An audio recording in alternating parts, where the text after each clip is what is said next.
السلام علیکم ورحمۃ اللہ وبرکاتہ۔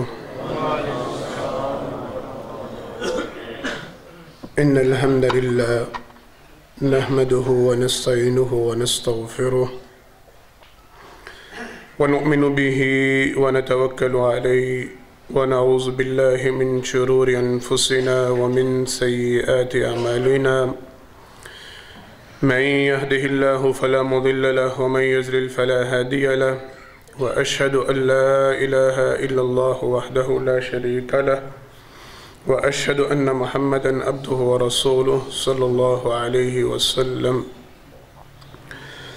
أما بعد فإن خير الحديث كتاب الله وخير الهدي هدي محمد صلى الله عليه وسلم وشر الأمور محدثاتها وكل محدثة بدعة وكل بدعة ضلالة وكل ضلالة في النار. اللهم صل على محمد وعلى آل محمد كما صليت على إبراهيم وعلى آل إبراهيم إنك حميد مجيد. اللهم بارك على محمد وعلى آل محمد كما باركت على إبراهيم وعلى آل إبراهيم إنك حميد مجيد. رب اشرح لي صدري ويسر لي أمري واحلل عقدة من لساني يفقهوا قولي. رب زدني علما. أعوذ بالله السميع العليم من الشيطان الرجيم من همزه ونفخه ونفثه. بسم الله الرحمن الرحيم. إن الله يحب التوابين ويحب المتطهرين. ہر قسم کی تعریفات حمد و ثنا اللہ رب العالمین کے واسطے خاص ہیں. انگن لا تعداد بے شمار درود و سلام ہو امام الانبیاء حبیب کبریاء جناب محمد مصطفیٰ صلی اللہ علیہ وسلم کی ذات گرامی پر. حضرات محترم، گزشتہ خطبہ میں اللہ کی توفیق سے ہم نے اس موضوع کا آغاز کیا تھا کہ سرور کائنات صلی اللہ علیہ وسلم سے محبت کا دعویٰ ہر مسلمان کرتا ہے اور ہونا بھی چاہیے. آپ صلی اللہ علیہ وسلم سے محبت کا دم ہر مسلمان بھرتا ہے اور اسے بھرنا بھی چاہیے. یہ ہمارے ایمان کا حصہ ہے، یہ ہمارے دین کا جز ہے، یہ ہم سب پر لازم ہے کہ ہم سرور کائنات صلی اللہ علیہ وسلم سے سب انسانوں سے بڑھ کے محبت کریں. آپ صلی اللہ علیہ وسلم کی محبت کا تقاضا یہ ہے کہ ہمیں اس بات کا علم ہو اور ہمارے معمول میں یہ بات شامل ہو، ہماری زندگی کا یہ حصہ ہو کہ سرور کائنات صلی اللہ علیہ وسلم کو کن کاموں سے، کن افعال سے محبت تھی، یا آپ صلی اللہ علیہ وسلم کو کون سے کام کرنا اور کس انداز سے کرنا پسند تھے. اسی حوالے سے بات کا آغاز کیا گیا تھا. چند معاملات کا گزشتہ خطبہ میں تذکرہ کیا گیا تھا. آج اللہ کی توفیق سے اسی موضوع کو مکمل کرنا ہے. چند باتیں جو پچھلے خطبہ میں رہ گئی تھی ان کا تذکرہ کرنا ہے. پہلا معاملہ آج کے خطبہ کے حوالے سے جناب انس بن مالک رضی اللہ تعالیٰ عنہ حدیث مبارکہ کو روایت فرماتے ہیں سرور کائنات صلی اللہ علیہ وسلم تشریف فرماتے ایک شخص آیا، آگے کہنے لگا اللہ کے پیغمبر صلی اللہ علیہ وسلم ایما افضل، کیا چیز زیادہ افضل ہے، الصلاۃ فی بیتی اب الصلاۃ فی المسجد. بڑی توجہ کے ساتھ، انتہائی محبت، عقیدت اور احترام کے ساتھ اور یہ ذہن رکھتے ہوئے ہم نے ان باتوں کو سننا ہے کہ انشاءاللہ ان کو اپنی زندگیوں کا حصہ بنانا ہے. کہنے لگے ایما افضل الصلاۃ فی بیتی اب الصلاۃ فی المسجد. اللہ کے پیغمبر صلی اللہ علیہ وسلم آپ کا کیا خیال ہے، نماز گھر پہ پڑھنا زیادہ افضل ہے یا مسجد میں آگے پڑھنا زیادہ افضل ہے؟ یہ اشارہ تھا نفلی نماز کی طرف. آگے حدیث مبارکہ میں انشاءاللہ اس کی وضاحت ہوتی ہے. کہتے ہیں نبی کریم صلی اللہ علیہ وسلم نے ارشاد فرمایا الا تری الی بیتی، کیا تم نے میرے گھر کی طرف نہیں دیکھا، کیا تمہیں میرے گھر کا علم نہیں؟ کہنے لگے علم ہے. آپ صلی اللہ علیہ وسلم نے ارشاد فرمایا ما اقرب الی المسجد، میرا گھر مسجد کے کس قدر قریب ہے. مسجد کے بالکل ساتھ سرور کائنات صلی اللہ علیہ وسلم کا حجرہ مبارک تھا. آپ صلی اللہ علیہ وسلم نے فرمایا تم دیکھ رہے ہو میرا گھر مسجد کے کس قدر قریب ہے. اس کے باوجود سرور کائنات صلی اللہ علیہ وسلم نے ارشاد فرمایا میں انی احبو، میں یہ بات زیادہ پسند کرتا ہوں، ان اصلی فی بیتی، میں اپنے گھر میں اپنی نوافل نماز کو ادا کروں، مجھے یہ زیادہ پسند اور زیادہ محبوب ہے۔ الا الصلاۃ المکتوبہ، ہاں جو فرضی نماز ہے وہ مسجد میں ہی ادا کرنا افضل ہے، مجھے نوافل کو گھر میں ادا کرنا یہ زیادہ پسند ہے۔ توجہ ذرا اب اس بات کی طرف 2-3 احادیث مبارکہ سے انشاءاللہ بات کو سمجھنا ہے۔ جناب زید بن ثابت یہ بیان فرماتے ہیں، پہلے جناب جابر بن عبداللہ ان کی حدیث مبارکہ سن لیجئے، کہتے ہیں سرور کائنات صلی اللہ علیہ وسلم کے پاس ایک شخص آیا، اس نے بھی یہی سوال کیا۔ آپ صلی اللہ علیہ وسلم نے ارشاد فرمایا اذا صلی احدکم فی المسجد فلیجعل نصیبہ الی بیتہ، فرمایا نبی کریم صلی اللہ علیہ وسلم نے جب تم میں سے کوئی شخص مسجد میں نماز ادا کرنے کا ارادہ رکھتا ہو، اسے یہ چاہیے کہ وہ اپنے گھر کے لیے بھی کچھ حصہ بچا کے رکھے۔ فرضی نماز مسجد میں ادا کرے، جب نوافل کی باری آئے تو اسے چاہیے اپنے گھر کے لیے کچھ حصہ رکھے۔ کیوں؟ فرمایا نبی کریم صلی اللہ علیہ وسلم نے اس کی وہ نماز جو وہ گھر میں ادا کرے گا، اللہ رب العالمین اس کی وجہ سے اس کے گھر میں خیر و برکت کا نزول فرمائیں گے۔ ایک حدیث مبارکہ۔ دوسری حدیث مبارکہ سرور کائنات صلی اللہ علیہ وسلم نے ارشاد فرمایا مثل البیت الذی یذکر اللہ فی والبیت الذی لا یذکر اللہ فی کمثل الحی والمیت او کما قال النبی صلی اللہ علیہ وسلم، فرمایا نبی کریم صلی اللہ علیہ وسلم نے وہ گھر جس کے اندر اللہ کا ذکر کیا جاتا ہے، نماز پڑھی جاتی ہے، قرآن کریم کی تلاوت کی جاتی ہے، وہ گھر اور وہ گھر جس کے اندر اللہ کا ذکر نہیں ہوتا، نماز نہیں ادا کی جاتی، نوافل یا پھر قرآن کریم کی تلاوت نہیں ہوتی، سرور کائنات صلی اللہ علیہ وسلم نے فرمایا ان دونوں کی مثال زندہ اور مردہ جیسی ہے۔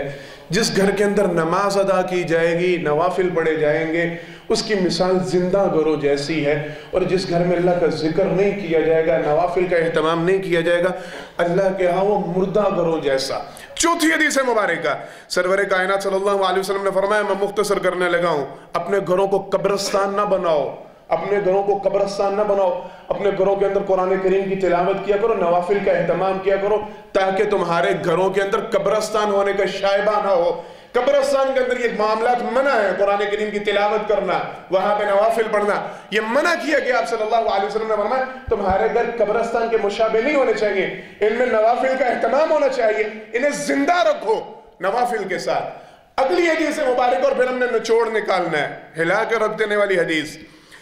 جناب زید بن ثابت بیان فرماتے ہیں سرور کائنات صلی اللہ علیہ وسلم نے ارشاد فرمایا میں محمد صلی اللہ علیہ وسلم کے گمان میں میرے گھر میں، میرا اپنے گھر میں یعنی نماز کو ادا کرنا میری اس مسجد نبوی میں نماز ادا کرنے سے زیادہ افضل ہے۔ صحیح حدیث مبارکہ سنن ابی داود میں یہ حدیث مبارکہ موجود اور مکمل صحیح روایت، سب کا اس کے اوپر کسی کا اختلاف نہیں، اجتماع ہے، یہ مکمل صحیح حدیث مبارکہ۔ آپ صلی اللہ علیہ وسلم نے ارشاد فرمایا نوافل کو مسجد نبوی میں ادا کرنا اس سے زیادہ افضل ہے کہ انسان اپنے گھر میں ادا کرے۔ حضرات محترم ان ساری باتوں کو ذرا جمع کرنا اور میں نے پھر توجہ دلوانی ہے۔ معاملہ یہ ہے، مفسرین محدثین اب اس کی تفسیر میں بیان کرتے ہیں اس کو گھر میں ادا کرنا افضل کیوں قرار دیا گیا۔ پہلا معاملہ، انسان فرائض میں تو سارے جمع ہوتے ہیں، الحمدللہ اللہ جن کو توفیق دیتا ہے وہ فرض نماز کو ادا کرنے کے لیے مسجد میں آتے ہیں۔ نوافل میں شیطان کی طرف سے شبہ ہوتا ہے، شیطان دماغ میں یہ بات ڈال سکتا ہے کہ ریاکاری کر، لوگوں کو دکھلا ماشاءاللہ بڑے نوافل پڑھتا ہے، وہ فرض تو پڑھتا ہی ہے، اس کے بعد وہ حاجی صاحب آتے ہیں، پہلے بھی اتنے نوافل پڑھتے ہیں، بعد میں بھی اتنی دیر بیٹھے رہتے ہیں، بڑے نوافل۔ یہ ممکنہ صورت ہے، شیطان دماغ میں یہ بات ڈال سکتا ہے کہ ریاکاری کی طرف اس کو مائل کرنا شروع کر دے، لوگوں کو دکھلانے کے لیے اپنی نماز کو لمبا کرے، لوگوں کو دکھلانے کے لیے تعداد کو زیادہ کرے۔ یہ وجہ ہے آپ صلی اللہ علیہ وسلم نے جس لیے نوافل کو گھر پہ ادا کرنے کا حکم دیا کہ انسان کے ذہن سے پہلی بات ریاکاری کا شبہ جاتا رہے۔ دوسری بات، سرور کائنات صلی اللہ علیہ وسلم کی حدیث مبارکہ میں اس بات کی وضاحت ہو چکی ہے، یہ گھروں میں خیر و برکت کا سبب ہے۔ اگر آپ گھر پہ نوافل کو ادا کریں گے اللہ اس نماز کی وجہ سے گھر میں خیر و برکت کا نزول فرمائیں گے۔ تیسری بات، آپ کے گھر اللہ کے ہاں زندہ گھروں میں شمار ہوں گے، اور قرآن کریم میں اللہ رب العالمین نے اس حوالے سے تذکرہ کیا ہے، الذین یذکرون اللہ قیاما وقعودا وعلی جنوب، اور دوسرا 18ویں سپارہ میں وہاں پہ تذکرہ ہے۔ اللہ رب العالمین نے جہاں پہ نور کا تذکرہ، اپنے نور کا تذکرہ کیا، وہاں پہ مالک نے تذکرہ کیا اللہ نے ایسے گھروں کو بلند کرنے کا حکم دیا ہے، بالا کرنے کا حکم دیا ہے، ان کے درجات کو بڑھانے کا حکم دیا ہے جہاں پہ اللہ کا ذکر کیا جاتا ہے۔ آپ جتنے نوافل گھر پہ پڑھیں گے آپ کا گھر زندہ گھروں میں شمار ہوگا، اللہ کے یہاں اس کا مقام مرتبہ بڑھنا شروع ہوگا۔ آخری بات، جب آپ اپنے گھروں پہ نماز کو نوافل کو ادا کریں گے، آپ کے وہ چھوٹے بچے بچیاں جن کو آپ مسجد میں نہیں لے کے آتے، آپ کے گھر کی خواتین جو مسجد میں نہیں آ سکتی، لازمی امر ہے جب وہ آپ کو گھر میں نماز ادا کرتے دیکھیں گے ان کے دل میں رغبت پیدا ہوگی۔ ایک طرح کی دعوت کا یہ سلسلہ، جب باپ گھر میں نماز پڑھتا ہوا نظر آئے گا، بیٹا گھر میں نوافل ادا کرتا ہوا نظر آئے گا، بھائی گھر میں نوافل ادا کرتا ہوا نظر آئے گا، تو ہر ایک کو آٹومیٹکلی دعوت ملنا شروع ہوگی، اس کا ذہن جانا شروع ہوگا کہ اگر یہ فرضی نماز ادھر مسجد میں پڑھ کے آ کے گھر پہ پھر نماز کا اہتمام کر رہا تو ہم کیوں نہ پڑھیں۔ یہ وہ سارے امر ہیں جس کی وجہ سے سرور کائنات صلی اللہ علیہ وسلم نے گھر پہ نوافل کو ادا کرنا پسند کیا۔ یہ ساری باتیں اب ایک طرف میں اور اب اپنے گریبانوں میں جھانک کے دیکھیں، ہم سرور کائنات صلی اللہ علیہ وسلم سے محبت کرنے والے، ہم نے اپنے گھروں کو زندہ کر رکھا ہے، ہمارے گھروں میں یہ اہتمام ہوتا ہے، ہمیں بڑی مشکل سے توفیق مل ہی جاتی ہے کہ ہم نماز کو ادا کر لیں، ہم جائیں مسجد میں اور وہ 4 فرض پڑھ کے بس فرائض ہی فرض یہی ہے نا تو پڑھ لیے، اب وہ گھر پہ ہمارے آگے بڑے بہانے ہیں، ہمارے آگے بڑی باتیں ہیں، وہ بچوں کے ساتھ ٹائم پھر سپینڈ کرنا ہوتا ہے، گھر پہ مہمان ہوتے ہیں، گھر والے ہوتے ہیں، پھر نوافل کے لیے ٹائم نہیں نکلتا۔ وہ ذرا سوچ اپنی کا جائزہ لے، ہم نے گھروں کا ماحول کیا بنایا؟ ہمارے لیے گھر میں نماز ادا کرنا مشکل ہو جاتا ہے، معذرت کے ساتھ یہ میرا آپ کا ہم سب کا جملہ، گھر پہ نہیں ادا کی جاتی، پھر بندہ اپنے کاموں میں مشغول ہو جاتا ہے۔ اس کا مطلب ہے کہ ہم نے اپنے گھر کو ایسا مردہ بنا دیا، ہم نے اپنے گھر کا ماحول ایسا بنا دیا ہے کہ وہاں پہ عبادت اب ممکن نہیں رہی، وہاں پہ عبادت کا اب شعور نہیں رہا۔ اگر میں خود ہی اپنے منہ سے کہہ رہا ہوں نہیں گھر پہ نہیں ادا کی جاتی، جو ہے وہ بس مسجد میں پڑھ لو، گھر پہ کہاں پڑھی جاتی ہے جی، وہاں پر 100 کام ہوتے ہیں، وہاں پر 100 معاملے ہوتے ہیں، وہ ٹی وی چل رہا ہوتا ہے، بچے شور کر رہے ہیں، یہ غلط بات۔ سرور کائنات صلی اللہ علیہ وسلم کی نگاہ میں یہ محبوب ترین عمل تھا، پسندیدہ ترین عمل تھا۔ آپ صلی اللہ علیہ وسلم نوافل کو گھر پہ ادا کرتے تھے، آج سے یہ ارادہ کرتے ہیں انشاءاللہ، زیادہ نہیں، میں نہیں آپ کو پابندی لگاتا، نہیں آپ سے کوئی وعدہ لیتا، کم از کم روزانہ 2 نوافل تو گھر پہ پڑھا کریں گے اس کا اہتمام انشاءاللہ۔ اپنے بچوں کو اس بات کی ترغیب دیں، اپنے اہل خانہ کو اس بات کی ترغیب دیں، ان کو بتلائیں کہ یہ گھر پہ نوافل پڑھنا مسجد نبوی میں نوافل پڑھنے سے زیادہ افضل ہے۔ یہ سرور کائنات صلی اللہ علیہ وسلم کا صحیح فرمان، صحیح قول اور صحیح حدیث مبارکہ۔ آگے چلنا ہے، سرور کائنات صلی اللہ علیہ وسلم کی حدیث مبارکہ جناب ثوبان رضی اللہ تعالیٰ عنہ اس کے راوی ہیں، یہ آپ صلی اللہ علیہ وسلم کے پہلے غلام تھے، سرور کائنات صلی اللہ علیہ وسلم نے بعد ازاں انہیں آزاد کر دیا تھا۔ کہتے ہیں سرور کائنات صلی اللہ علیہ وسلم پہ ایک آیت مبارکہ نازل ہوئی، آپ صلی اللہ علیہ وسلم نے ارشاد فرمایا ان لی احب الی من الدنیا وما فیہا، فرمایا یہ جو آیت آج مجھ پہ نازل ہوئی ہے میرے لیے یہ دنیا وما فیہا سے زیادہ بہتر ہے، میرے لیے دنیا وما فیہا سے زیادہ محبوب اور پسندیدہ ترین ہے۔ اللہ اگر مجھے پوری دنیا بھی دے دیتے مجھے وہ معاملہ اتنا پسند نہیں آتا جتنا مجھے یہ پسند آیا کہ اللہ نے مجھے یہ آیت مبارکہ دے دی۔ وہ آیت کیا ہے ذرا یہ سمجھنا ہے، وہ آیت مبارکہ جناب ثوبان بیان فرماتے ہیں، آپ صلی اللہ علیہ وسلم نے تلاوت فرمائی، قُلْ يَا عِبَادِيَ الَّذِينَ أَسْرَفُوا عَلَىٰ أَنفُسِهِمْ لا تقنطوا من رحمت اللہ ان اللہ یغفر الذنوب جميعا انہ هو الغفور الرحیم۔ اللہ کی طرف سے قرآن کریم میں یہ اعلان کیا گیا، اے پیغمبر صلی اللہ علیہ وسلم ان لوگوں کو بتلا دیجئے، یا عبادی الذین اسرفوا علی انفسہم لا تقنطوا من رحمت اللہ، وہ افراد جو اپنی جانوں پہ ظلم کرتے ہیں، اپنے آپ کو گھاٹے کے سودے میں ڈالتے ہیں، اپنے آپ کو خسارے کا سوداگر بناتے ہیں، گناہ کا شکار ہوتے ہیں، اللہ کی نافرمانی کا شکار ہوتے ہیں، اللہ کے قوانین کو توڑتے ہیں، اللہ کی طرف سے ان کے لیے یہ پیغام آیا ہے لا تقنطوا من رحمت اللہ، اللہ کی رحمت سے نا امید کبھی نہ ہونا، اللہ کی رحمت سے مایوس کبھی نہ ہونا۔ ان اللہ یغفر الذنوب جميعا، اللہ تمہارے سارے گناہوں کو معاف کر دے گا۔ انہو الغفور الرحیم، وہ رب بڑا ہی مغفرت کرنے والا، معاف کرنے والا، بڑا ہی رحم کرنے والا۔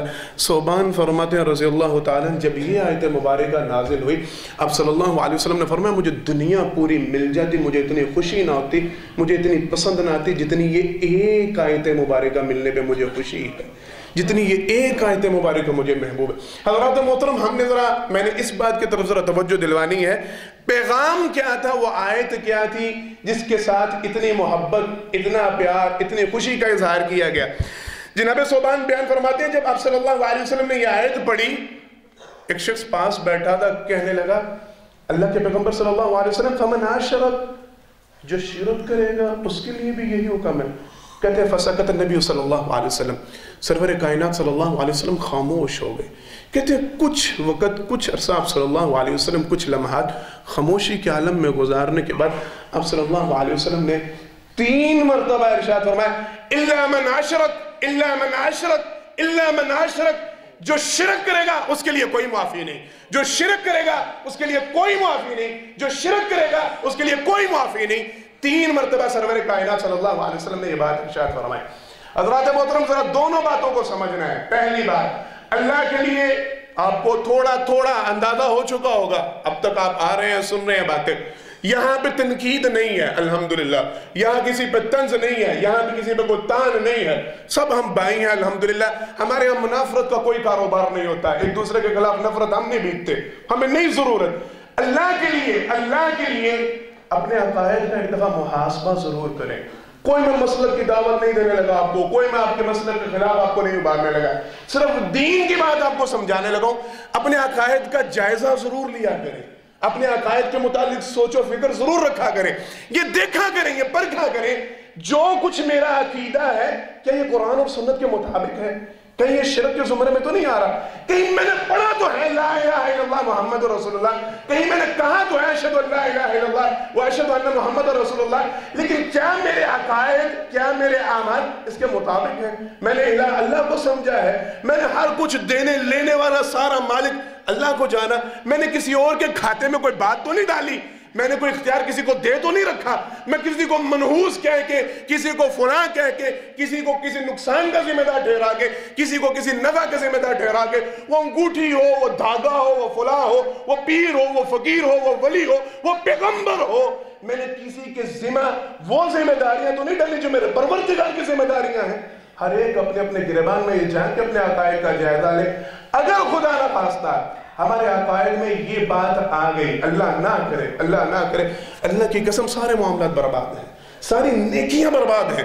یہ صرف میری اور آپ کی نہیں، قرآن کریم کے حوالے سے بڑی مرتبہ وضاحت، میں موضوع کو چھوڑنا نہیں چاہ رہا، دوبارہ پلٹنا چاہ رہا ہوں، ہم نے وضاحت کر دی ہے۔ آپ صلی اللہ علیہ وسلم کو مخاطب فرما کے اللہ نے یہ بات ارشاد فرمائی تھی، اگر پیغمبر بھی شرک کرے تو اللہ ان کے بھی اعمال برباد کر دیتے ہیں۔ تو میں اور آپ کس کھیت کی مولیاں ہیں؟ ہم کہاں بھی سوچے سمجھے پھر نہیں اللہ نیتیں جانتے ہیں، اللہ نیت نہیں، اپنے عقائد کا جائزہ۔ پہلا معاملہ، پہلی بات اس آیت مبارکہ اور اس حدیث مبارکہ سے سمجھنے والی، اپنے عقائد کا جائزہ لیتے رہا کریں، وہاں پہ کوئی شرک کا شائبہ تو نہیں، ایک بات۔ دوسری بات، سرور کائنات صلی اللہ علیہ وسلم کو یہ آیت اس لیے بڑی پسند تھی، اللہ نے نا امیدی سے منع کیا ہے، اللہ نے اپنی امید آس دلوائی ہے، کبھی بھی اللہ کے حوالے سے مایوس نہیں ہونا، کبھی بھی اللہ کے حوالے سے برا گمان نہیں رکھنا، کبھی یہ نہیں کہنا نہیں ساڈا کی تعلق اللہ دے نال، اسی تے بڑے گناہگار جے بندے، ساڈیاں کتھے سنیاں جانیاں، ساڈیاں کتھے منیاں جانیاں، ساڈے لئی کتھے معافیاں، ساڈے لئی کتھے جنت، یہ ہیں جملے ہمارے۔ قُلْ يَا عِبَادِيَ الَّذِينَ أَسْرَفُوا عَلَىٰ أَنفُسِهِمْ لَا تَقْنَطُوا مِن رَحْمَةِ اللَّهِ، اللہ کی طرف سے یہ پیغام ہے۔ آپ کے حبیب صلی اللہ علیہ وسلم کو یہ آیت سب سے زیادہ پسند اور محبوب تھی۔ مسلمان کو اللہ سے نا امید نہیں ہونا چاہیے، اللہ سے مایوس نہیں ہونا چاہیے۔ آج سے کرتے ہیں یہ ارادہ انشاءاللہ، جو مرضی ہو جائے، ہم نے اللہ کے حوالے سے کبھی مایوسی کے جملے نہیں کہنے، کبھی نا امیدی کا اظہار نہیں کرنا، وہ دعا کا معاملہ، وہ معافی کا معاملہ، وہ کسی چیز کا معاملہ، وہ وسائل کا، وہ قوتوں کا، وہ طاقتوں کا، وہ کوئی مشکل ہے، ہم نے کبھی اللہ سے مایوس نہیں ہونا، کبھی اللہ سے نا امید نہیں ہونا۔ ہوتا ہے جو کچھ ہو جاتا ہے، غلطیاں، کمیاں، کوتاہیاں ہو جاتی ہیں، اللہ پہ ایمان مضبوط رکھنا ہے کہ مالک آپ غفور الرحیم ہیں، آپ سب معاف کرنے والے ہیں، آپ کے اختیارات میں سب ہیں، ہمارے گناہ بڑے تھوڑے ہیں، ہماری کمیاں کوتاہیاں بہت تھوڑی ہیں، آپ کی رحمت بڑی وسیع ہے، ہمارے گناہ آپ کی رحمتوں کا مقابلہ نہیں کر سکتے، ہماری خطائیں آپ کی مغفرتوں کا مقابلہ نہیں کر سکتے، آپ جب چاہیں جسے چاہیں معاف کر سکتے ہیں۔ اللہ کے حوالے سے امید کا دامن کبھی نہیں چھوڑنا، یہ سرور کائنات صلی اللہ علیہ وسلم کو بڑا پسند اور محبوب تھا۔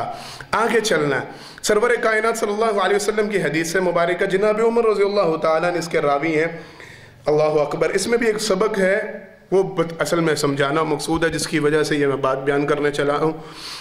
جناب عمر بیان فرماتے ہیں صلح حدیبیہ کا موقع تھا، مسلمانوں کے دلوں میں بڑا رنج اور غم تھا، بظاہر توجہ کے ساتھ بظاہر معاملہ کوئی مسلمانوں کے حق میں نہیں لگتا تھا، یہاں تک کہ جناب عمر رضی اللہ تعالیٰ نے خود اپنے متعلق بیان انہوں نے سرور کائنات صلی اللہ علیہ وسلم سے جب کافروں نے وہ لکھواتے ہوئے پہلے اللہ کے بعد بسم اللہ کے بعد الرحمن کو کٹوایا، الرحیم کو کٹوایا، اور پھر سرور کائنات صلی اللہ علیہ وسلم نے محمد رسول اللہ صلی اللہ علیہ وسلم لکھا، تو کہنے لگی اگر آپ کو اللہ کا رسول ماننا تو لڑائی کس بات کی ہے، یہ رسول اللہ کو بھی کاٹیں۔ جب یہ کچھ وہ کر رہے تھے جناب عمر رضی اللہ تعالیٰ انہوں نے تلوار نکالی تھی، کہا تھا اللہ کے پیغمبر صلی اللہ علیہ وسلم ہم حق پر ہیں، آپ صلی اللہ علیہ وسلم نے فرمایا بالکل حق پر ہیں۔ کہنے لگے اللہ کے پیغمبر صلی اللہ علیہ وسلم اللہ کی تائید، اللہ کی مدد نصرت ہمارے ساتھ، فرمایا نبی کریم صلی اللہ علیہ وسلم نے ہاں ہمارے ساتھ ہے۔ کہنے لگے پھر چھوڑیں اس معاملے کو، یہ صلح کے معاملے کو، ان کا فیصلہ پھر ہماری تلواریں کرتی ہیں، انہیں ذرا سبق سکھلاتے ہیں، سمجھ کیا رہے ہیں، جو جی میں آ رہا ہے کر رہے ہیں۔ کہتے ہیں مسلمانوں کے دل میں ایک رنج تھا، ایک عالم تھا، ایک غم کی سی کیفیت تھی کہ شاید معاملہ ہمارے حق میں نہیں، ہم یہ سنا کر کے تو جا رہے ہیں، ہم یہ بات مان کے تو جا رہے ہیں، سرور کائنات صلی اللہ علیہ وسلم کا حکم ہو گیا، بس ٹھیک ہے آمنا و صدقنا، ہم نے کر تو لیا، دل میں تھوڑا سا رنج کہیں موجود تھا۔ کہتے ہیں جناب عمر رضی اللہ تعالیٰ میں نے سرور کائنات صلی اللہ علیہ وسلم سے ایک سوال پوچھا جب ہم وہاں سے نکلے، اللہ اکبر۔ کہتے ہیں سرور کائنات صلی اللہ علیہ وسلم نے خاموش اختیار فرمائی۔ کہتے ہیں میں نے سوال کا تذکرہ نہیں کرنا، کیا سوال تھا؟ کہتے ہیں میں نے دوبارہ پوچھا، آپ صلی اللہ علیہ وسلم پھر خاموش رہے، تیسری مرتبہ پوچھا سرور کائنات صلی اللہ علیہ وسلم پھر خاموش رہے۔ کہتے ہیں میرے دل میں فوراً گمان پیدا ہوا، اپنے لیے وہاں پہ ایک جملہ عرب زبان میں چلتا تھا، عمر تیری ماں تجھے گم پائے، نبی کریم صلی اللہ علیہ وسلم تجھ پہ شاید اتنا خفا ہو گئے ہیں کہ تیری بات کا جواب دینا مناسب نہیں سمجھ رہے۔ کہتے ہیں میں نے اپنے گھوڑے کو ایڑ لگائی اور میں آگے بھاگ گیا، میں نکل گیا تاکہ خدا نہ خواستہ اگر کوئی حکم نازل ہو مجھ تک وہ نہ ہی پہنچے تو بہتر۔ مجھے یہ ڈر تھا کہ اب میرے حوالے سے کہیں کوئی حکم نہ اتر پڑے۔ کہتے ہیں میں جا رہا تھا، مختصر اسی اسنا میں اب صلی اللہ علیہ وسلم پہ قرآن مجید کا نزول ہوا۔ سرور کائنات صلی اللہ علیہ وسلم نے آواز دی عمر کو بلایا جائے۔ کہتے ہیں میں گھبرا گیا، ڈر گیا کہ اللہ کی طرف سے کوئی پیغام آ گیا ہے، عمر تمہارے لیے کوئی سختی کا حکم۔ کہتے ہیں سرور کائنات صلی اللہ علیہ وسلم نے مجھے بلا کے ارشاد فرمایا عمر رات ہم چل رہے تھے، تم نے کچھ سوال کیے تھے، اللہ نے کچھ آیتوں کو نازل کیا ہے۔ آیتیں کیا ہیں؟ اِنَّا فَتَحْنَا لَكَ فَتْحًا مُبِينًا لِيَغْفِرَ لَكَ اللَّهُ مَا تَقَدَّمَ مِن ذَنبِكَ وَمَا تَأَخَّرَ وَيُتِمَّ نِعْمَتَهُ عَلَيْكَ وَيَهْدِيَكَ صِرَاطًا مُسْتَقِيمًا وَيَنْصُرَكَ اللَّهُ نَصْرًا عَزِيزًا۔ مسلمانوں کے دلوں میں یہ گمان ہے کہ ہم شاید گھاٹے کا سودا کر کے جا رہے ہیں، اللہ کی طرف سے اعلان ہے ہم نے آپ کو فتح مبین دے دی ہے، ہم نے آپ کے سارے گناہوں کو معاف کر دیا، لِيَنْصُرَكَ اللَّهُ نَصْرًا عَزِيزًا۔ اب اللہ کی طرف سے آپ کی جو مدد نازل ہو رہی ہے وہ پہلے نازل نہیں ہوئی، اللہ کی طرف سے سرعام مدد نازل ہو رہی ہے۔ کہتے ہیں سرور کائنات صلی اللہ علیہ وسلم نے ارشاد فرمایا عمر آج جو سورت نازل، پہلے آیت کا تذکرہ، عمر آج اللہ نے 26 پارہ کی سورت ہے، سورہ فتح ہے، درمیان میں آتی ہے نصف میں، اللہ نے آج جو سورت نازل کی ہے مجھے یہ سورت پوری دنیا سے زیادہ محبوب ہے۔ اللہ رب العالمین نے جو پیغام آج دیا ہے یہ مجھے پوری دنیا سے زیادہ محبوب۔ ہمارے لیے سبق پتہ ہے بیچ میں کیا ہے؟ انسانیت کے ناطے بتقاضۂ بشریت بسا اوقات ایسا ہوتا ہے ہم انسانوں کے دلوں میں یہ گمان پیدا ہوتا ہے شاید معاملہ ہمارے نفس کے خلاف ہے، شاید معاملہ ہمارے دماغ کے خلاف ہے، ہمارے دل کے خلاف ہے، ہمارے ارادے کے خلاف ہے، ہماری سوچ اور فکر کے خلاف ہے، ہمیں بظاہر گھاٹا ملتا نظر آ رہا ہے اور میں دین پہ کاربند ہوں، شاید اس لیے میں خسارہ پا رہا ہوں۔ معاذ اللہ ثم معاذ اللہ، اپنی سوچ کو تبدیل کریں، اپنے اس معاملے کو تبدیل کریں۔ جب تک آپ دین پہ کاربند ہیں، جب تک آپ دین پہ عمل پیرا ہیں، یہ بات ذہن نشین رکھیے گا کبھی آپ کو گھاٹا نہیں مل سکتا انشاءاللہ۔ جب تک آپ اللہ اور اللہ کے رسول صلی اللہ علیہ وسلم کی بات کو مان رہے ہیں، بظاہر لوگ آپ کو تانے دیں، بظاہر لوگ آپ کو برا بھلا کہیں، بظاہر آپ کو معاملہ الٹتا نظر آئے، لیکن اصل حقیقت اللہ جانتے ہیں، میں اور آپ نہیں جانتے. ہمارے انسانوں کے علم میں نہیں کہ اللہ کے ہاں کیا پسندیدہ، اللہ کے ہاں کیا محبوب ترین ہے، اللہ کے ہاں کیا اس کے پیچھے حکمت ہے. ہمیں یہ سوچ اور فکر رکھنی چاہیے جب تک ہم دین پہ کاربند ہیں انشاءاللہ ہمارا بھلائی ہوگا، ہمارے لیے خیر ہی خیر ہوگی. اس آیت مبارکہ میں یہ سبق تھا. سرور کائنات صلی اللہ علیہ وسلم کو یہ صورت بڑی پسند تھی. آگے چلنا ہے. اللہ اکبر. جناب عبداللہ بن مسعود رضی اللہ تعالیٰ عنہ قرآن کی بات آئی ہے تو یہ یہیں پہ سناتا چلوں. بیان فرماتے ہیں میں ایک دن اپنے گھر میں تو سرور کائنات صلی اللہ علیہ وسلم تشریف فرما ہوئے. آپ صلی اللہ علیہ وسلم نے فرمایا اقرا علی القرآن، عبداللہ مجھے قرآن پڑھ کے سناؤ. اللہ اکبر. کہتے ہیں میں نے کہا اللہ کے پیغمبر صلی اللہ علیہ وسلم اقرا علیک وانزل علیک، میں آپ پر قرآن پڑھوں، آپ کو قرآن پڑھ کے سناؤں، اور قرآن نازل بھی آپ پہ ہوا، قرآن نازل آپ پہ ہوا اور آپ بھی مجھے فرما رہے ہیں کہ میں آپ کو پڑھ کے سناؤں. کہتے ہیں سرور کائنات صلی اللہ علیہ وسلم نے فرمایا انی احب ان اسمع الی غیری، مجھے یہ بات بڑی پسند ہے میں قرآن کریم کی تلاوت کسی اور سے سنوں. میں محمد صلی اللہ علیہ وسلم کو قرآن کریم کی تلاوت سننا بڑا پسند ہے. اللہ اکبر. جناب ابی بن کعب بیان فرماتے ہیں سرور کائنات صلی اللہ علیہ وسلم ایک دن میرے گھر پہ بھی آئے. آ کے کہنے لگے ابی آج اللہ کی طرف سے ایک پیغام آیا ہے. کیا پیغام آیا ہے؟ ابی اللہ نے یہ پیغام دیا ہے محمد صلی اللہ علیہ وسلم جاؤ جا کے ابی بن کعب سے قرآن کریم کی تلاوت کو سنو. ابی کہتے ہیں میں نے کہا فرط جذبات سے اللہ کے پیغمبر صلی اللہ علیہ وسلم کیا اللہ رب العالمین نے ابی بن کعب کا نام لے کے آپ سے فرمایا ہے؟ سرور کائنات صلی اللہ علیہ وسلم نے فرمایا ہاں ابی اللہ نے تمہارا نام لے کے یہ فرمایا ہے کہ جا کے ابی بن کعب سے قرآن کریم کی تلاوت کو سنو. کہتے ہیں ابی بن کعب پھر میں نے سورہ مائدہ کی غالباً تلاوت شروع کی. کہتے ہیں میں پڑھتا چلا جا رہا تھا جب آخر میں پہنچا تھا ان تعذبہم فإنہم عبادک وإن تغفر لہم فإنک انت العزیز الحکیم. کہتے ہیں یہاں پہ پہنچا تو سرور کائنات صلی اللہ علیہ وسلم کو دیکھا. آپ صلی اللہ علیہ وسلم کی آنکھوں سے آنسو طاری تھے اور نبی کریم صلی اللہ علیہ وسلم زاروں کے طور روتے جا رہے. یہ سرور کائنات صلی اللہ علیہ وسلم کا محبوب ترین عمل تھا، پسندیدہ عمل تھا قرآن کریم کی تلاوت کو سننا، قرآن کریم کی تلاوت کو سننا. حضرات محترم غور و فکر کی بات یہ ہے بعض مفسرین محدثین اس طرف گئے ہیں، مجھے حدیث مبارکہ کا حوالہ نہیں مل سکا. وہ کہتے ہیں قرآن مجید کی تلاوت کو سننا یہ شاید دوہرے اجر اور ثواب کا باعث ہے. میرے پاس اس کی دلیل نہیں تھی لہذا میں اس کے حوالے سے کوئی تصدیق اور تکذیب نہیں کرتا. ہاں یہ بات ضرور سمجھنے والی ہے کہ قرآن کریم کی تلاوت سننا یہ سرور کائنات صلی اللہ علیہ وسلم کا پسندیدہ عمل. اور قرآن کریم میں اللہ رب العالمین نے یہ وضاحت فرمائی ہے وَإِذَا سَمِعُوا مَا أُنزِلَ إِلَى الرَّسُولِ تَرَىٰ أَعْيُنَهُمْ تَفِيضُ مِنَ الدَّمْعِ مِمَّا عَرَفُوا مِنَ الْحَقِّ. آپ دیکھیں گے جو ایمان والے ہیں، جو ایمان والے ہیں جب وہ قرآن کریم کی تلاوت کو سنتے ہیں تو ان کی آنکھوں سے آنسو جاری ہو جاتے ہیں.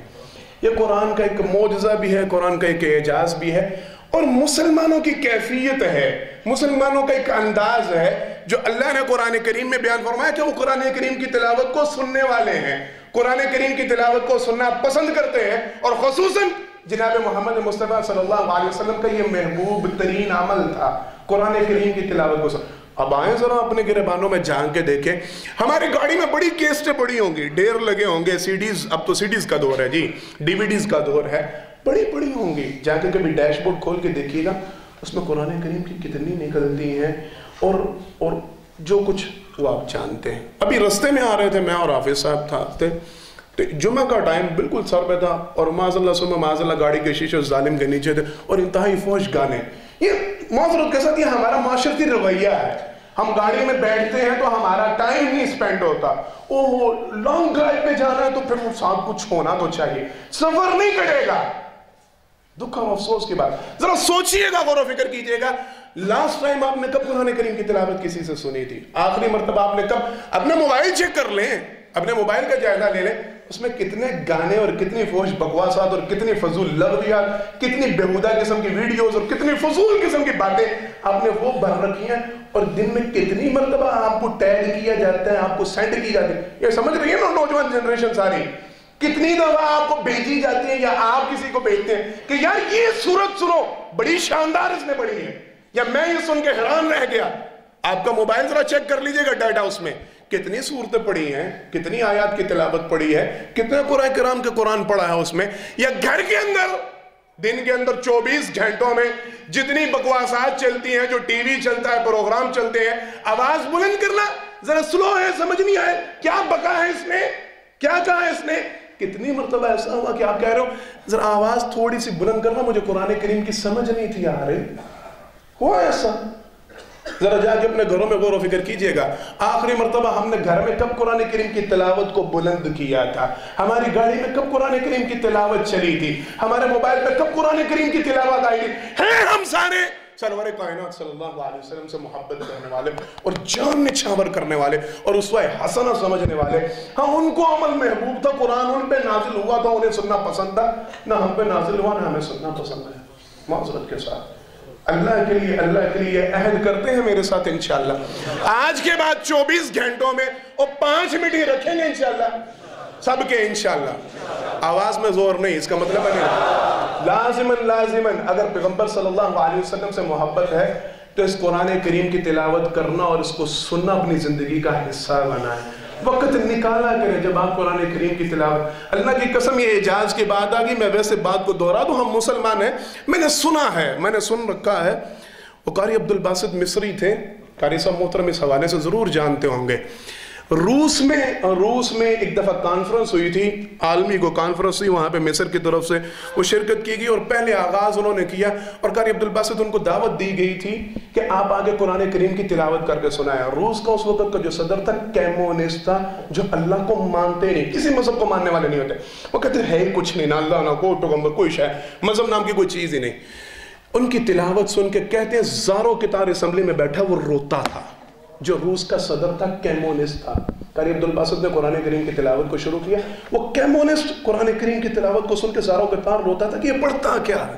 ابو جہل کے حوالے سے ہم نے سن رکھا ہے، علم آپ کو اس بات کا، ابو جہل راتوں کو اٹھ کر چھپ کر صحابہ کرام رضوان اللہ علیہ مجمعین ان کے گھروں کا اور خصوصاً نبی کریم صلی اللہ علیہ وسلم کے گھر کے ساتھ دیوار کے ساتھ کان لگا کے قرآن کریم کی تلاوت کو سنتا تھا، کہتا تھا مجھے جو سن اور اس قرآن کریم کی تلاوت کو سننے میں آتا وہ آتے ہی رات کو نیند نہیں پڑتی جب تک یہ سننا۔ کون؟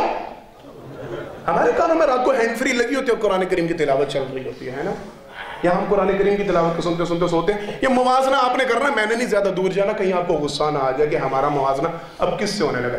مختصر قرآن کریم کی تلاوت کو سننا یہ اپنی زندگی کا حصہ بنائے، ہم نے آگے چلنا ہے۔ صحابی ہیں جناب منظر الاشجع، ان کا پورا نام بعض جگہ پہ خالی اشجع بھی ہے، بعض جگہ پہ ان کا بتایا گیا ہے کہ ان کی یہ کنیت تھی، اصل نام منظر تھا۔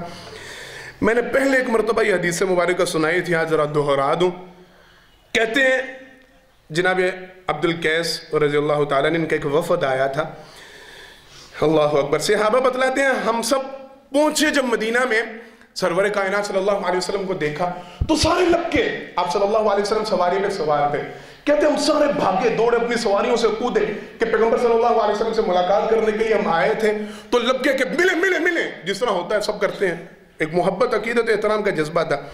کہتے ہیں سرور کائنات صلی اللہ علیہ وسلم اپنی سواری پہ تھے، ہم نے اترنے کا موقع ہی نہیں دیا، کوئی ہاتھ میں لا رہا ہے، کوئی آپ صلی اللہ علیہ وسلم کے قدموں کو چوم رہا ہے کیونکہ آپ صلی اللہ علیہ وسلم بلند تھے، جس کے ہاتھ جو آتا جا رہا وہ کر رہا محبت کا اظہار۔ کہتے ہیں ہمارے درمیان جناب منظر بھی تھے یا جناب اشجع تھے، دونوں نام ہیں ان کے، کنیت اور ایک نام بیان کیا جاتا ہے۔ کہتے ہیں ان کا معاملہ سب سے الگ تھا، وہ اترے بڑے اطمینان اور سکون کے ساتھ، اپنی گٹھڑی کو پکڑا، اس میں سے اپنا لباس نکالا، جو اچھا لباس تھا اس کو زیبتن کیا، پھر سرور کائنات صلی اللہ علیہ وسلم کی خدمت میں حاضر اور بڑے ادب و احترام عقیدت کے ساتھ آپ صلی اللہ علیہ وسلم سے ملاقات کی۔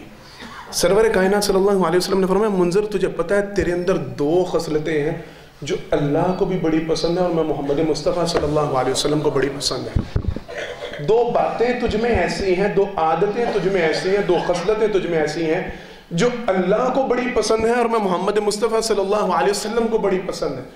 منظر کہتے ہیں میں نے کہا اللہ کے پیغمبر صلی اللہ علیہ وسلم مجھے بتلائیے وہ کیا ہیں جو آپ کو بھی پسند ہے اور اللہ کو بھی پسند ہے۔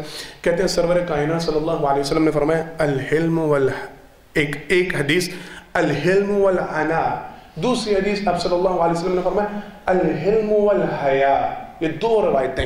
کہتے ہیں آپ صلی اللہ علیہ وسلم نے فرمایا تیرے اندر حلم ہے، متانت ہے، بردباری ہے، اللہ کو اور میں محمد صلی اللہ علیہ وسلم کو یہ بڑا پسند ہے۔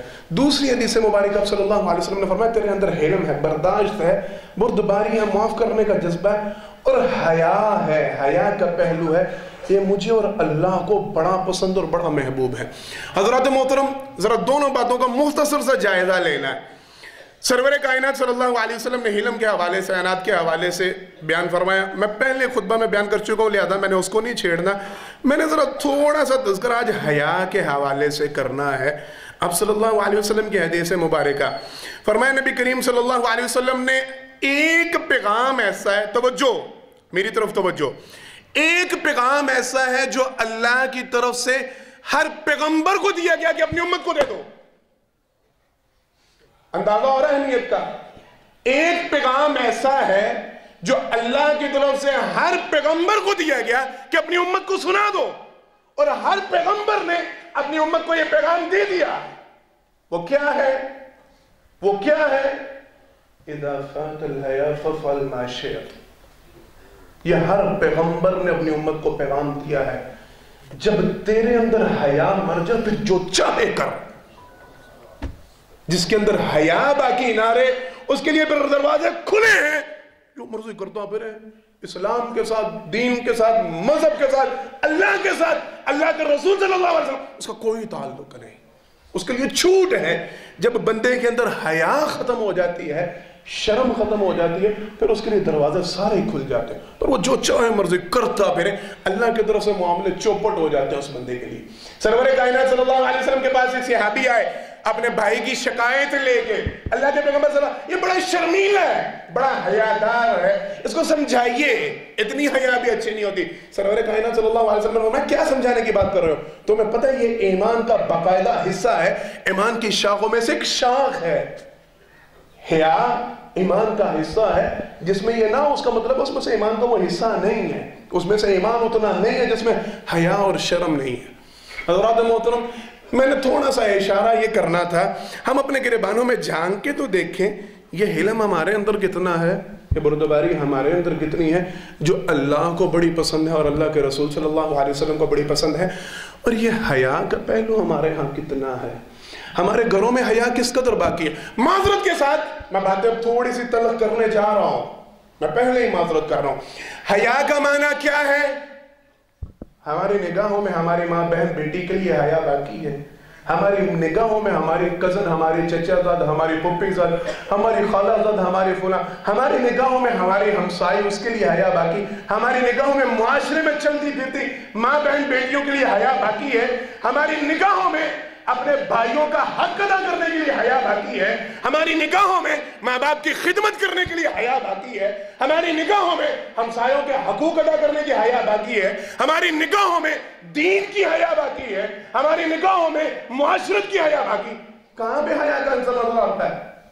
یہ حیا صرف یہ نہیں کہ آپ کی نگاہ نیچی ہے اور آپ شرمیلے اور بس یہ حیا نہیں، ہم ہر معاملے میں بولتے ہیں اس کو حیا نہیں، اس کو شرم نہیں آتی، یہ معاملہ کیسا کر رہا ہے اپنے ماں باپ کے ساتھ، اپنی اولاد کے ساتھ، بہن بھائیوں کے ساتھ، رشتہ داروں کے ساتھ، تعلق داروں کے ساتھ، یہ ہر جگہ پہ حیا کا پہلو ہم نے رکھا ہی ہے۔ یہ حیا ہم نے بیڑا غرق اس کا جس انداز سے کیا وہ مجھے اور آپ کو سب کو پتا ہے، مجھے بیان کرنے کی ضرورت نہیں، ہم نے اس کو تباہی کے جس دھانے پہ اتارا وہ میں اور آپ سب جانتے ہیں کہ ہم نے حیا کے پردے کس طرح چاک کیے ہیں، ہم نے کس طرح تانے دیے ہیں، ہم نے کس طرح یہ دروازے توڑے ہیں، اور پھر روتے ہیں، سمجھ نہیں آ رہی، معاشرہ بگڑتا جا رہا ہے۔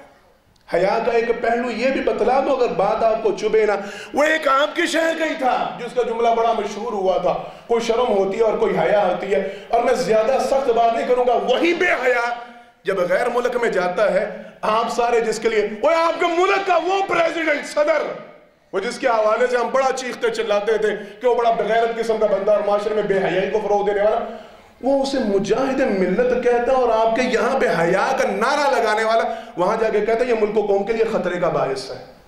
یہ کوئی شرم حیا، یہ حیا ہے، یہ حیا اب صلی اللہ علیہ وسلم نے فرمایا جب بندے میں ختم ہو جائے پھر دروازے سارے کھلے، جو مرضی بکتا پھرے، جو مرضی کرتا پھرے۔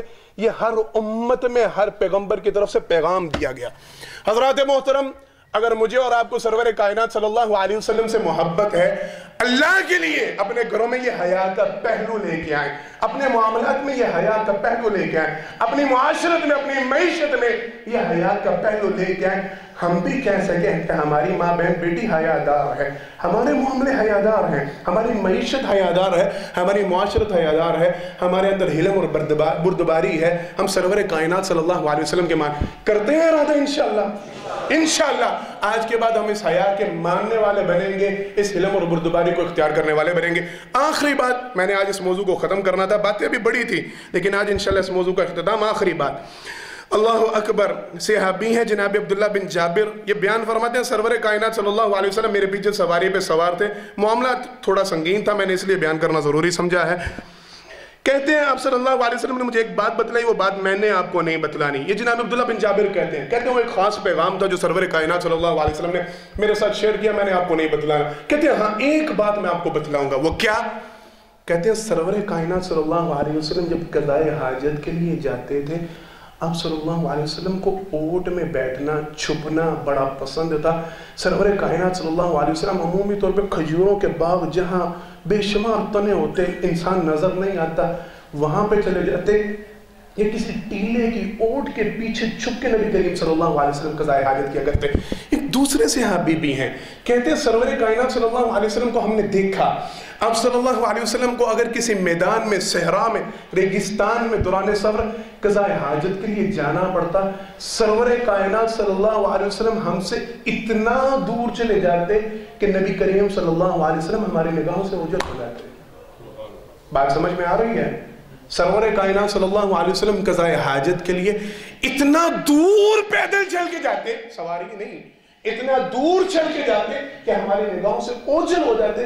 پھر سرور کائنات صلی اللہ علیہ وسلم قضائے حاجت کیا کرتے. میں نے یہ بات بتانا پتہ کیوں ضروری سمجھا ہے؟ باہر نکلیں، سڑک کنارے، معذرت شرم حیا ڈوب مرنے کا مقام، اس کو نہیں پرواہ کہ ماں بہن بیٹیاں پاس سڑک سے گزر رہی ہیں، گلی میں سے کون کون گزر رہا، وہ وہیں پہ بیٹھا ہے، وہ وہیں پہ، وہ کوئی پرواہ نہیں. گھروں کے اندر یہ رواج، دروازے واش روم کے کھلے ہیں، باتھ روم کے کھلے ہیں، بچے آ جا رہے ہیں، گھر والے کھانا آ جا رہے ہیں، وہ کمبائنڈ واش روم سسٹم ہے نا، بس وہ ساتھ اٹیچ بات ہے. اور حیا گرام وہ پرواہ کوئی نہیں. سرور کائنات صلی اللہ علیہ وسلم کو یہ معاملہ اس قدر ناپسند تھا، آپ صلی اللہ علیہ وسلم چھپ کے اس معاملے کو کرنا پسند، لوگوں کے نگاہوں سے اوجھل ہو کے کرنا. اور آخری توجہ معذرت کے ساتھ، آپ کی مسجدوں میں آپ کو کئی مساجد ایسے دکھا سکتا ہوں جہاں پہ باقاعدہ یہ سسٹم بنا ہوا ہے، دروازہ رکھا ہی نہیں واش روم کا دروازہ نہیں لگایا، لوگ یہ اٹھتے ہی نہیں. ڈوب مرنے کے بعد آپ یہ مسجدوں کے بنانے والے ہیں. پیغمبر صلی اللہ علیہ وسلم کے دین کا نام، میں آپ کو بیشتر مساجد ایسے دکھا سکتا ہوں، وہ دروازہ جان بوجھ کے چھوڑ دیا جاتا ہے، دروازہ لگایا نہیں جاتا کہ یہ جلدی کے لیے ہے کہ بس آیا جائے. سرور کائنات صلی اللہ علیہ وسلم کو یہ عمل انتہائی ناپسندیدہ. آپ صلی اللہ علیہ وسلم اس عمل کے لیے چھپنا پسند کرتے تھے، لوگوں کے نگاہوں سے اوجھل ہونا پسند کرتے تھے. یہ کوشش کیا کریں، اس کا اہتمام کیا کریں. اللہ سے دعا، اللہ مجھے اور آپ کو جو کہا جو سنت پر عمل کرنے کی توفیق عطا فرمائے. آخر دعوانا الحمدللہ.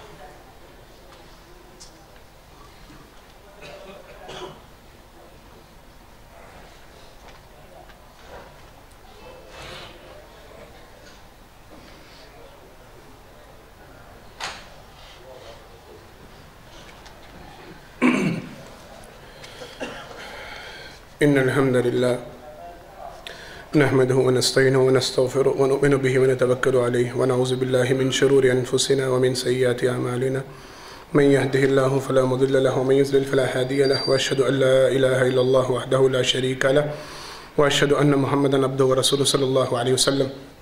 حضرات محترم، پہلے خطبہ جمعہ میں اللہ کی توفیق سے نبی کریم صلی اللہ علیہ وسلم کے چند ایک پسندیدہ اعمال کے حوالے سے وضاحت کی گئی. پہلی بات، آپ صلی اللہ علیہ وسلم کو نوافل گھر پہ ادا کرنا بڑا پسند ہے، یہاں تک کہ سرور کائنات صلی اللہ علیہ وسلم نے نوافل کو گھر پہ ادا کرنا مسجد نبوی میں نوافل کو ادا کرنے سے زیادہ افضل قرار دیا ہے۔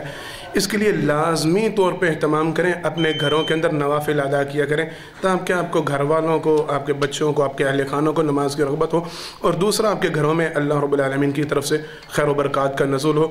یہ لازمی اہتمام کریں، دن کے اندر کوئی 2-4 نوافل ضرور گھر کے اندر لازمی ادا کریں۔ دوسری بات اس حوالے سے وضاحت کی گئی، نبی کریم صلی اللہ علیہ وسلم کو قرآن کریم کی سورہ مبارکہ انا فتحنا لک فتحا مبینا یہ صورت بڑی پسند تھی، کیونکہ اس میں انسانیت کے ایک ذہن کے الٹ بات آئی تھی، لوگوں کے دل میں گمان اور تھا، بات اور تھی، لیکن اللہ کی طرف سے پیغام اور آیا۔ اس میں یہ حکمت تھی، یہ سمجھانا مقصود تھا کہ ہمیں اللہ پر ایمان رکھنا چاہیے۔ جب ہم دین پہ کاربند ہیں، اللہ اور اللہ کے رسول صلی اللہ علیہ وسلم کی بات مان رہے ہیں، پھر بظاہر بات ہمیں الٹتی نظر بھی آئے گی، لیکن حقیقت انشاءاللہ اس کی بہتر ہوگی، انجام اس کا اچھا ہوگا۔ جیسے صلح حدیبیہ کے موقع پر بظاہر صحابہ کرام رضوان اللہ علیہم اجمعین کو غم محسوس ہو رہا تھا، لیکن اس کا نتیجہ الحمدللہ فتح مکہ کی صورت میں نکلا تھا۔ دوسرے نمبر پہ آپ صلی اللہ علیہ وسلم کو قرآن کریم کی آیت مبارکہ قل یا عبادی الذین اسرفوا علی انفسہم، یہ آیت مبارکہ بڑی پسند تھی۔ اس آیت مبارکہ میں اللہ کی طرف سے یہ پیغام دیا گیا ہے کہ اللہ سے کبھی بھی نا امید نہیں ہونا۔ سمجھانا مقصود یہ تھا کہ کسی بھی صورت، نہ اپنے گناہوں کی وجہ سے، نہ اپنے کرتوتوں کی وجہ سے، نہ معاملات کی وجہ سے، پریشانیوں کی وجہ سے کبھی بھی اللہ کے حوالے سے مایوسی کا اظہار نہیں کرنا، نا امیدی کا اظہار نہیں کرنا۔ تیسری بات قرآن کریم کے حوالے سے یہ بیان کی گئی تھی کہ آپ صلی اللہ علیہ وسلم کو قرآن کریم کی تلاوت کسی دوسرے سے سننا بڑا پسند تھا۔ نبی کریم صلی اللہ علیہ وسلم قرآن کریم کی تلاوت اپنے صحابہ کرام رضوان اللہ علیہم اجمعین ان سے سننے کا اہتمام کیا کرتے تھے۔ ہم بھی یہ کوشش کریں کہ قرآن کریم کی تلاوت کو سننے کا اہتمام کیا کریں۔ آخر میں اس بات کی وضاحت کی گئی، نبی کریم صلی اللہ علیہ وسلم نے صحابی کی اس حوالے سے تعریف کی کہ ان کے اندر حلم، بردباری، حیا کا پہلو بڑا تھا۔ آپ صلی اللہ علیہ وسلم نے اس بات کو بڑا ہی پسند کیا۔ ہم بھی یہ کوشش کریں اپنے دل کے اندر حلم اور بردباری پیدا کریں، اپنے اعمال کے اندر لوگوں کے ساتھ معافی کا رویہ اختیار کریں، برداشت کو اپنے اندر پیدا کریں، اور اپنے اندر حیا کو، اپنی نظر کے اندر، اپنے معاملات کے اندر حیا کا پہلو لے کے اپنے اہل خانہ کو اس بات کی ترغیب دیں۔ آخری بات اس حوالے سے وضاحت کی گئی ہے کہ سرور کائنات صلی اللہ علیہ وسلم نے ایک معاملہ رہ گیا، وہ بتلا دو، زیادہ پسندیدہ ہے۔ سرور کائنات صلی اللہ علیہ وسلم کی بات جناب ابو طلحہ رضی اللہ تعالیٰ عنہ بیان فرماتے ہیں، ایک دن نبی کریم صلی اللہ علیہ وسلم آئے تو آپ صلی اللہ علیہ وسلم کے چہرے پہ بڑی خوشی تھی۔ ہم نے سوال کیا کس بات پہ خوش ہے؟ سرور کائنات صلی اللہ علیہ وسلم نے بیان فرمایا اللہ کی طرف سے آج اعلان کیا گیا ہے کہ جو میں محمد مصطفیٰ صلی اللہ علیہ وسلم پر ایک دفعہ درود بھیجتا ہے، اللہ رب العالمین اس کے اوپر 10 مرتبہ درود بھیجتے ہیں، اور جو بندہ مجھ پر ایک دفعہ سلام بھیجتا ہے، اللہ رب العالمین اس کے اوپر 10 مرتبہ سلام بھیجتے ہیں۔ میں اس حوالے سے بڑا خوش ہوں، مجھے یہ بات بڑی پسند آئی ہے۔ یہ گزارش ہے کہ کوشش کیا کریں اپنی زندگی کے اندر اس کو حصہ بنائیں، نبی کریم صلی اللہ علیہ وسلم پر درود و سلام بھیجتے رہا کریں۔ اور آخری معاملہ یہ بیان کیا گیا تھا جب قضاء حاجت کے لیے جانا ہے تو لوگوں کی نگاہوں سے اوجھل ہوا کریں، قطعاً لوگوں کے سامنے یہ معاملہ اختیار کرنے سے انتہائی ناپسندیدہ تھا سرور کائنات صلی اللہ علیہ وسلم کی نگاہ میں۔ کچھ سوالات تھے، کچھ ان کے جوابات انشاءاللہ پھر کبھی موقع ملا، چونکہ وقت زیادہ ہو چکا ہے، انشاءاللہ پھر ان کا تذکرہ۔ یہ ایک گزارش ضرور سن لیں، ایک ساتھی نے حدیث مبارکہ کے حوالہ دے کے انہوں نے یہ بات بیان کی کہ لوگ یہ کوشش کرتے ہیں جمعہ کے دن پہلے دیر سے آتے ہیں اور پھر بعد میں گردنیں پھلانگنے کی کوشش کرتے ہیں۔ اللہ کے لیے ان سے گزارش ہے، اولاً انہوں نے بڑی اچھی بات کہی ہے کہ جو پہلے آ کے بیٹھے ہونے چاہیے کہ جگہ کو خالی بیچ میں نہ چھوڑیں، تاکہ پیچھے آنے والے ان کے لیے کوئی رغبت یہ نہ رہے کہ آگے جگہ خالی ہے وہاں پہ جا کے بیٹھیں، اور جو لیٹ ہیں وہ کوشش کریں کہ وہ اول وقت پہ آئے تاکہ انہیں بعد میں گردنیں پھلانگنے والا معاملہ نہ کرنا پڑے۔ سرور کائنات صلی اللہ علیہ وسلم نے اسے جہنم کی طرف پل قرار دیا۔ اعلانات ہیں، شیخ سہیل صاحب ان کی خالہ جان علیل ہے، ان کے لیے دعا کریں اللہ رب العالمین انہیں مکمل شفا کاملہ عاجلہ عطا فرمائے۔ ہماری مسجد کے نمازی ملک محمد یوسف صاحب مہارا، ان کے لیے دعا کریں اللہ رب العالمین انہیں مکمل شفا کاملہ عاجلہ عطا فرمائے۔ امام بخاری یونیورسٹی میں الحمدللہ داخلہ جاری ہے، قاری صاحب محترم انشاءاللہ تفصیلاً اس کا اعلان کر دیں گے۔ سارے ساتھیوں سے التجا ہے اپنے بچوں کو لازمی وہاں پہ داخل کروائیں، دینی دنیاوی ساری تعلیم و تربیت کا اہتمام کیا گیا وہاں پہ، یہ ضرور وہاں پہ حصہ لیں۔ 9 مارچ کو انشاءاللہ بروز جمعرات بعد نماز ظہر فضیلت شیخ قاری سید میر محمدی صاحب وہاں پہ درس قرآن بھی ارشاد فرمائیں گے، وہاں پہ بھی لازمی شریک ہوں۔ جزاکم اللہ خیرا جزا۔ بارک اللہ لنا ولکم فی القرآن العظیم ونفعنا وإیاکم بالآیات والذکر الحکیم انہ تعالی جبار کریم ملک بر رؤوف رحیم۔ سبحان ربک رب العزة عما یصفون وسلام علی المرسلین والحمد للہ رب العالمین۔